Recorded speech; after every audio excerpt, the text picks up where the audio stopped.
On Time, Part 2, for the writer Robert Musil, who inspired me to get a little creative with subtitles. A. Time resides in the upper class of my hierarchy of values. Time. I value it more than money, which doesn't say so much for money, actually. Yes, money stands high as one of the most powerful and unique resources and forms of energy and power a human can possess, not just because flashing it around can attract products and people to you and thus appear powerful, because with it you can compel services, start and win a war, etc. But more abstractly, what money represents is the act of enabling. Beyond its quality as capital, it is raw, pure resource, which, directed in this or that way, leads to milestones in medicine, technology, the spreading and preservation of art and culture. Used to its full potential, it's like a genie in a magic lamp, though you may be limited to more or less than 3 wishes. Similar to Aladdin's genie, it cannot make someone fall in love with you. It can't, in itself, kill someone or bring someone back to life, though it can try to buy the corrupted or merciful and gracious efforts. My point is that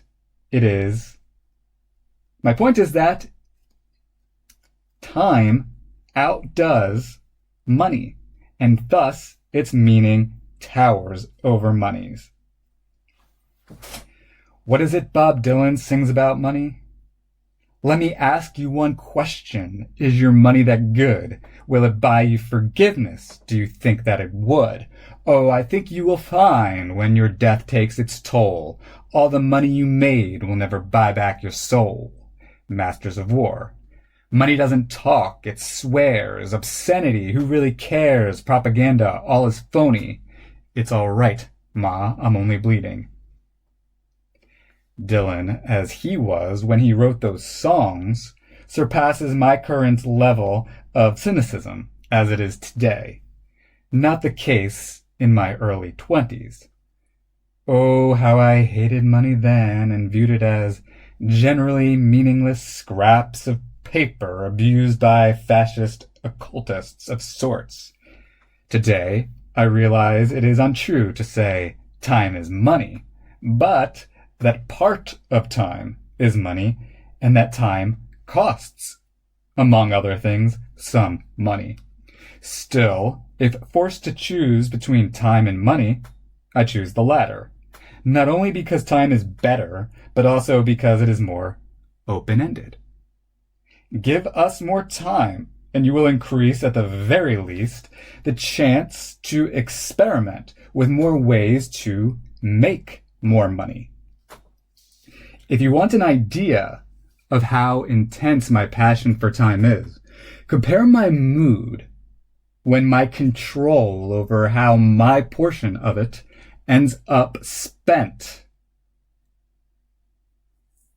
to the pettiness of someone's attempt to, say, insult me. If you want an idea of how intense my passion for time is, compare my mood when my control over my portion of time ends up spent to the pettiness of someone's attempt to, say, insult me.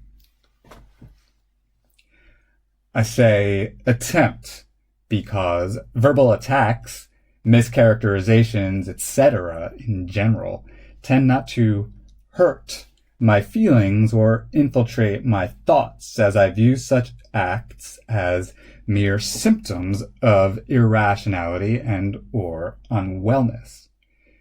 Exceptions might include if I'm given to extreme exhaustion or bouts of psychological turbulence in the form of low self-esteem. But honestly, the occurrence is rare. Instead, I simply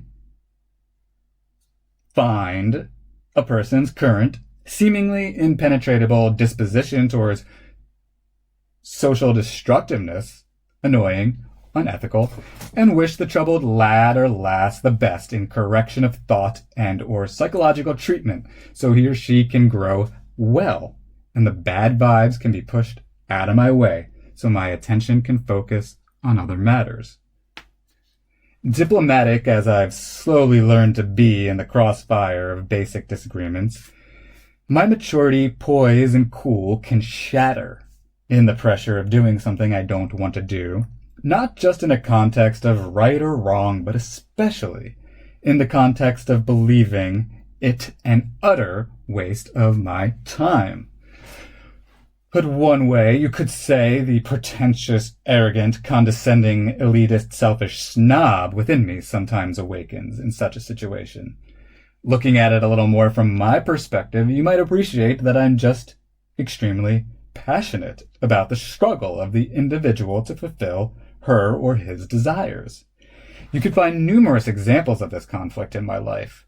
Since I returned to college and found work in academia, my uptightness about time has calmed down some.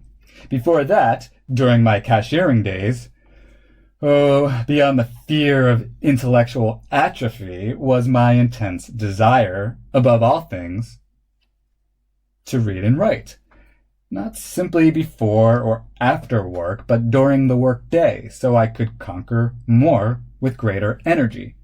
Strange as it may seem to you, it took me several years to connect the dots and realize finding my way out of retail and into academia would speak best to this desire. B. Time and experiential mortality. I hate to bring mortality into this discussion. It is my least favorite subject. Like my father, I cling tight to Dylan Thomas's words when he writes, "Old age should burn and rave at the close of day, and you, my father, there on the sad height, bless me now with your fierce tears, I pray. Do not go gentle into that good night. Rage, rage against the dying of the light. Do not go gentle into that good night." But awareness of mortality, both experiential and corporal, as I suspect is likely the case for you, has almost final say on my perspective of time. Of experiential mortality, I'll first say this. I mean by experiential mortality that bittersweet blessing and curse of the inevitability of change, which perhaps Heraclitus was the first among at least the famous ancient Western philosophers to speak intellectually to. His view that, quote, everything was in a state of flux, close quote, was, according to Bertrand Russell, the one most emphasized by his disciples. Page 44 in his History of Western Philosophy. Among the various sorts of experiences we have and which hurt the most to see an end to, I think a lot of the close relationship between two people. Indeed, I struggle to numb myself to the apparent end of so many of my friendships. Most of all, two of my greatest friends from my adolescence and early 20s come to mind. They may perhaps no longer see a place for me in their social orbits. The exact nature of our drifting apart, the Facebook messages, emails, and voicemails they never responded to, is beyond my comprehension.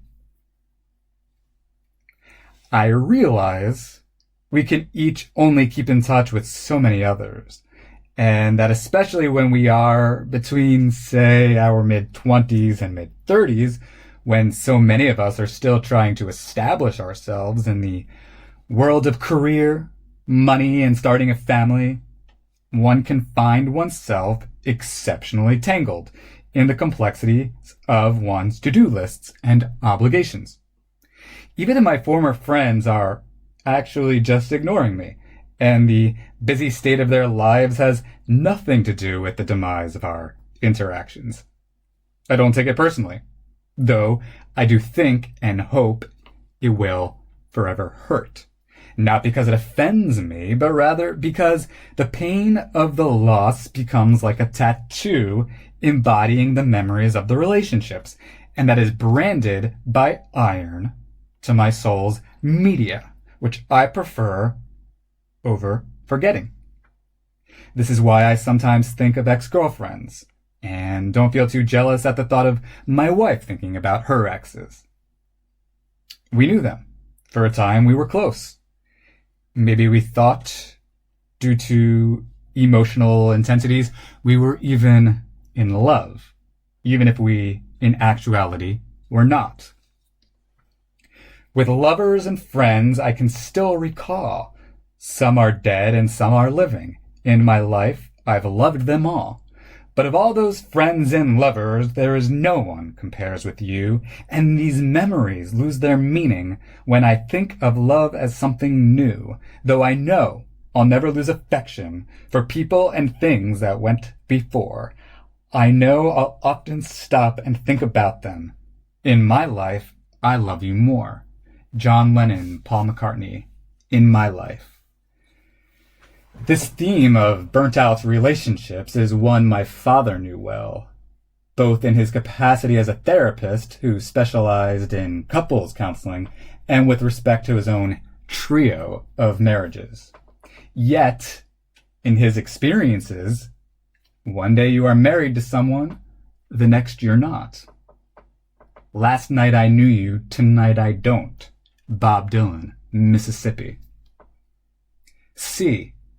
Borrowing Heidegger's title, Being in Time. Sometimes I think of reading Martin Heidegger's Being in Time simply because the title is so captivating. How wide and all-encompassing it seems. Mortality of the living and conscious. Eternity of the universe. It had been my recollection that nothing more than the book's title ever grabbed my attention thus far in my 33-year life. But as I flipped through Bertrand Russell's The History of Western Philosophy to read up on Heraclitus and change, I rediscovered an annotation I made, who knows when, that I thought Heraclitus was like Heidegger. Yes, I capitalized my L and misspelt the man's name. I do not remember in the least why I wrote this, particularly between the ages of 19 and 25, I slipped into such episodes of oblivion that perhaps I have done and said things which completely escape all my memory. Goodness, maybe even awareness at the time. Speaking of time and experience, similarly, in fact, I recall almost nothing from high school. Not the time period in general, but being in high school. The classes, whatever the teachers happened to say, what was taught, etc. How sad, I know. Beyond this mystifying annotation I made about Heidegger, to the best of my memory, he came up only in one conversation to which I've contributed, with a fellow I know who takes a noteworthy interest in philosophy and received his bachelor's degree in the subject. We briefly discussed the disappointing peculiarity of Heidegger's ties to the Nazis and the peculiarity of his affairs with Jewish women despite his Nazi ties. We never discussed his particular ideas, though. Maybe in the future I'll be fascinated with him. A year ago, I'd never heard of Charles Sanders Peirce. Now he's one of my favorite philosophers. A year ago, I had not heard of Dr. Martha Witt or Dr. John Paris and had not read a word of Tolstoy or Musil and only a drip of Proust. Now these are among my favorite fiction writers. 2 years ago, I'd only heard of Montaigne's name in passing, but never a thing about him. And I'd never heard of Philip Lopate at all. Now the two are my favorite personal essayists, and if you could combine them into one person, you'd have the human who I think aesthetically feels closer to my sense of purpose than any other. To write of my, quote, thought processes working themselves out, close quote, or my, quote, thought excursions, close quote, to cite Philip Lopate, and thus, quote, be seen in my simple, natural, everyday fashion without striving or artifice, my defects and my native form, as Montaigne put it. It was only 2 years ago that I started listening to Rachel Maddow and Lawrence O'Donnell. Their shows are staples now of my nighttime routine. Maybe 20 years from now, for who knows what reason, Heidegger will be my hero. I doubt it, but I'm also no prophet. I tend to dislike when people fixate on predicting the future. It's as if in so doing they surrender all sense of free will and become passive victims of fate, speculating on what it might be. To give up such self-control, I think, is really quite saddening. Let us desire intensely and do our best to fulfill our best desires. Tell me who you think should be the president and justify it. Don't just do the cheap, easy thing, simply predicting who you think will win. As the members of the band Incubus sing, if you let them fuck you, there will be no foreplay. You should only make amends with you, if only for better health. But if you really want to live, why not try and make yourself? Brandon Boyd, Michael Einzinger, Alex Kadenik, Chris Kilmore, Jose Pasilius, make yourself.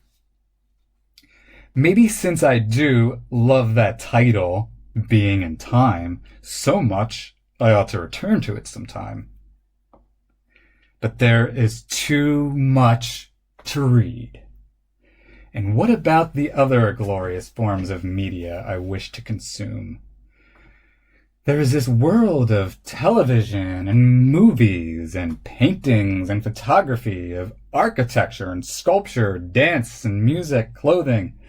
The seemingly endless world of art and media. Seemingly endless universe. My long to-do list, I find, serves as a good defense against depression. At least the part of it where all sense of motivation to do anything begins to subside and one could just die here and now and let the world get on fine without oneself. Not that this is my typical psychological place, but I have gone there and been lifted up by mere fascination with the universe's aspects as such, and a desire to explore. The essayist is fascinated with perception, which provides a never-ending source of speculative material. Philip Lopate, Art of the Personal Essay. Introduction, page 35. Of course, I realize one can never do it all, but at the same time, I think a certain broadness of perspective is often part of the artist's niche, and so sometimes it is just a matter of scanning one's scope of broadness and wideness, the environment and geography, the population and the media, the internet. Any topic is equally fertile for me. A fly will serve my purpose, and God grant that this topic was now not taken up at the command of so flighty a will. Let me begin with whatever subject I please, for all subjects are linked to one another. Michel de Montaigne, on some verses of Virgil, from the Art of the Personal Essay, edited by Philip Lopate, page 93. so that the reader can enjoy the fluent play of a single consciousness, a sensibility flowing through disparate subject matters. Philip Lope, Portrait Inside My Head, Essays, page 2, Free Press, Kindle edition. But then, how do we decide when in the midst of a free contemplation of our perceptions and curiosities, where and how we might want to fix our attention with so little time? How the ironic challenge of apparent metaphysical freedom exhausted my mind from time to time. If I could live anywhere in the world, where should I live and why? If I could be anything I want when I grow up, what should I be and why? If I want to listen to music and can listen to anything on YouTube that I want, how to decide what to listen to and why? On the question of conflicting desire in the realm of research, Charles Sanders Peirce offers some wisdom. If we have a number of studies in which we are interested, we should commence with the most remunerative and carry that forward until it becomes no more than equally remunerative with the commencement of another. Carry both forward at such rates that they are equally remunerative until each is no more remunerative than a third, and so on. From the Collected Papers, Volume 1, Principles of Philosophy, Section 23, Economy of Research, textlog.de. But could we use some word other than remunerative? I disagree, as I said earlier, with the implication that at the base of it all must be money. Let us think instead on the word value. What interests me in this realm is actually more psychological, how certain things occupy our minds so much more than certain other things. The psychology of interest. The factors we associate with this or that interest. Sometimes it is necessarily of a more financial orientation or nature. For example, in my case, I'm currently in search of work that both pays well and will not so utterly contradict my own intellectual interests and aptitudes. For the sake of my own well-being, it follows that the subjects of my essays during this point in time touch significantly on matters related to figuring out what to do with myself foundationally to head in a basically conducive and healthy occupational and financial direction. D. Why I think the week is my favorite unit of time lately, and how I loved my Saturdays. Over the past few years, I sought out time management advice from professors and mentors. The only novel word of advice I received was to keep lists, which I now do. Actually, one professor complimented my basic approach, saying I appeared to have it covered. And when I finally graduated, my to-do lists would simmer down. I appreciated it, but it is now a year or so later, and the subject still makes me feel as though I am slightly neurotic.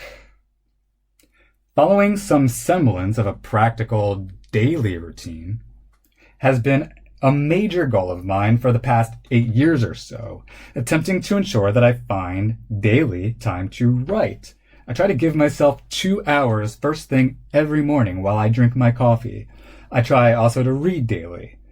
Lately, I listen to an audiobook for roughly 80 to 90 minutes on my drive to work, and then another 80 to 90 minutes on my drive home.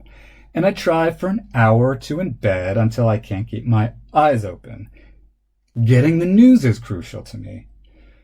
I struggle with exactly how much attention to give the political news. It plays on the television during breakfast and dinner, and while I lay in bed reading, and I keep it on as I drift asleep so that it's always at least in the background of my mind. But do I balance how much extra attention I want to give versus the thrill of studying my low-paid and mundane lately? For a time, I substituted my 2 hours of morning writing with 2 hours of annotating as many news site articles as I could. But like rote philosophical theory, after a while I get bored and crave my personal essays, my art. Perhaps I must simply come to terms with the fact that news and politics simply fits in as my preferred way of spending time when I must break from writing, that it finishes in second place. I think I feared permitting news to finish in second place to the personal essay, as it would mean conceding or accentuating the extent of my relative incompetence regarding the subject. And money is a little tight, so really politics and news has to take a step down the ladder. I need to increase my focus on earning more of that sexy cash stuff. Moolah. Show you the money, Tom Cruise, as sports agent Jerry Maguire tells Cuba Gooding Jr., who plays Rod Tidwell, his one and only client. Not show you, show me the money, Tidwell tells Maguire. Show you the money, Maguire says. Yeah, louder. Show me the money. That's it, brother, but you gotta yell that stuff. Show me the money! Jerry Maguire finally screams. Oh. But yet, I do seek a place where I can forget about my financial woes. Sometimes I want to bring it up because I think it makes for interesting writing material, and other times I loathe how it encroaches on those other curiosities of mine, which have nothing to do with money. Moving on then. I've been contemplating a weekly routine and also the week in general as a unit of time. For example, I recently initiated the practice of completing at least one essay per week, mostly because the time unit of the week, first of all, does not stretch so long that I get sick of the essay I'm working on or fail to ever complete it, as used to be the case when I did not impose deadlines on myself. Even if I were to confine myself to a page or word limit, I might still never complete an essay. Like Montaigne, I think I am naturally or just very deeply open-ended in a philosophical sense. It's Philip Lopate who points this out about Montaigne in his book To Show and to Tell, The Craft of Literary Nonfiction. Secondly, the unit of the week does not speed at all too fast a pace, compared at least to the day. When I tried to produce an essay a day, I found myself developing a most hasty thought process, embarrassed myself before the public with my very poor quality product, and burnt out my brain a bit. Evidence suggests I am far from the only one who finds something uniquely comforting about weekly routines. For over half a century now, television producers showed an appreciation for this social tendency. Before the rise of Netflix, Amazon, Hulu, and internet television, or streaming television, depending on your nomenclature preference, it was much more in vogue for television shows to air on a weekly basis. The most profound example of that in my youth, which perhaps initiated my love for the week as a time unit, was what Nickelodeon called Snick. Every Saturday night from 8 p.m. to, I think, 11:30 p.m., Nickelodeon aired a series of Snick shows. Clarissa Explains It All, The Adventures of Pete and Pete, The Secret World of Alex Mack, All of That, Are You Afraid of the Dark, Roundhouse. Saturday nights were sacred to me in my youth. The most exciting weekly repetition I can think of. If it was not a Snick night, and as I outgrew Nickelodeon, it was a movie night, especially at my father's house. We all sat in front of the television and watched a movie, often an R-rated movie with a lot of violence and cursing. My father loved this kind of movie. As I grew older yet, I could stay up a bit later, watching HBO, Showtime, Cinemax. And yes, I will not lie, this was when I would watch what some may refer to as softcore pornography, or what I would perhaps rather think of as erotica. It amazes me how over a decade later I can still recall certain scenes from those late night sex movies. There was this one movie, Desert Passion. It was perhaps my first example of how contrasting in pace different sexual contexts can be, as the movie depicted both what we might consider the slow, pretty, love-making sort, a couple in a desert, and the quickie or the fuck, a couple doing it against a wall with most of their clothes still on, as I recall it. This interested me compared to, say, Showgirls, my first NC-17 movie. The only sex scene I remember from that movie was a hot, fast fuck in a swimming pool at night. This may be the first notably exciting sex scene I ever saw. I know a variety of views on pornography exists. One day I'll address the matter in greater length, but to speak of how I thought about it back then, when I was first exposed to this kind of thing, you must understand, when you are a sexually hungry young lad who thinks no female in the universe will ever really take an interest in ugly you, let alone a sexual interest, well then pornography, softcore or hardcore, can at least give you an opportunity to feel a certain dignity about your sexual expression. That there is this realm of sexual fantasy where you are welcome, where a certain exhibitionist type gets a thrill. I mean, I sure hope it is more than just a paycheck for a sexual entertainer. I hate to think they merely prostitute themselves as a result of low self-esteem, thinking they could not make as much money elsewhere. I want to think that the sex entertainer gets off on the thought of their entertainment, shall we say, having the intended effects. Anyway, for me, it felt like a sort of ethical, though frustratingly detached, sexual promiscuity I could partake in without much guilt or feeling of rejection. Sometimes on Saturday nights, HBO would air this show called Real Sex, a documentary program that explored social sexual doings in the culture, interviews with people about their views on sex, and documentary footage of people engaged in unique social sexual situations, whether orgies or having themselves filmed or I don't remember what else.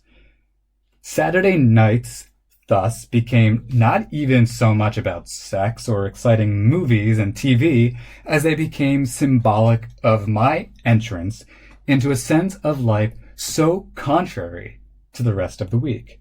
During the rest of the week, I was a lonely, depressed failure at school, always finding myself in arguments with my parents and younger siblings and struggled for any positive feelings. On Saturday nights, I was part sexual adventurer and voyeur and part artist, for in between fixations on sexual imagery on the television, I was writing this or that, a poem, a story, a screenplay, etc. I'd stay up as late as 3 or 4 in the morning, and at my father's house, I'd drink Diet Cokes obsessively while writing. To characterize this even more generally and abstractly, on Saturday nights, I felt the most free and alive. Whatever sense of the novelty of a Saturday night lingered over the years ended up obliterated by the time of my retail years, when all too often Saturday night was spent on a cash register, and Sunday morning would be more of the same. This was its worst. at my first grocery store gig and my time at the liquor store, where I worked till 11 p.m. and sometimes until a little later. And one other especially frustrating thing about retail, beyond the destruction of the sacred Saturday night, is the destruction of one's ability to establish much of a weekly routine. Because, in my experience, one's hours in retail will be inconsistent. It's about what they can budget by way of employees' hours. Not like a contract where you agree to X thousand dollars a year while working basically this time or that time, maybe staying later just a little here or there. Another thing I find interesting about the week. Compare it to bi-monthly routine. The bi-monthly I find is too abstract. When it has been a week, you can detect with less mental work. But when it's been 2 weeks, frankly, you have to think just a bit more about it. A matter which has caused me significant trouble at both jobs I held in academia, where the hours worked were to be typed into an online time form once every 2 weeks. First of all, my decade or so spent in retail was much simpler. A literal clocking in and clocking out procedure, even in between breaks. So even breaking away from that habit was extremely difficult for me. Due to that issue alone, I often would simply forget to type in my hours at the colleges because in the back of my mind, I still had a deeply embedded association held between coming and going to work with clocking in and out. If I had to type my hours every Saturday, that would be as easy as thinking, oh, it's Saturday today. Saturday is timesheet day.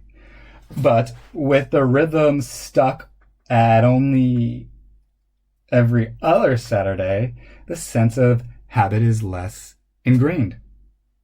Other specifically weekly habits, or the fact that so much in our culture is done on a weekly basis, further reiterates a certain weekly mentality within me. For example, once a week I see my therapist. Once a week, at least, Ashley and I buy the groceries. Once a week I do laundry. Once a week Thomas B. Edsell's column for the New York Times is published online. None of this twice a month nonsense. Now, as for the monthly, what is done once a month? Women between adolescence and middle age menstruate. Beautiful, perhaps, in a spiritual sense, reminder of the miracle of life, motherhood, sexuality, etc. But no doubt, I suspect for many women, speaking viscerally, the resetting of the month perhaps reminds them of cramps, headaches, bloating, blood, and such things. For a man of a certain ethical mentality, this may be a reminder of the importance of basic sympathy, especially towards women. What else? Bills. Many bills are paid monthly. A monthly reminder of how little money I have. What might it be like if I had more? Would I look forward to the month? I don't mind paying for things in general. I take pleasure in it, philosophically speaking, because I equate it with ethics, justice, value. In theory, that is, if who I'm paying has done what I've paid them to do. As for the quarterly and the annual, I don't do or think so much in those terms. I enjoy the changing of the seasons, fall more than the others because it cools off and dances with a variety of colors. Working at a college, a semester mentality develops. Around the winter holidays, there's the annual family reunion and the accompanying intrigue as to how people did or did not change over the year. New Year's Eve is a romantic thing as it allows for reflection on the year as a concept and a unit of time. In those cases, I get to thinking not just of the year, but of the decades, decades in general, the centuries, time more widely, back to mortality, etc.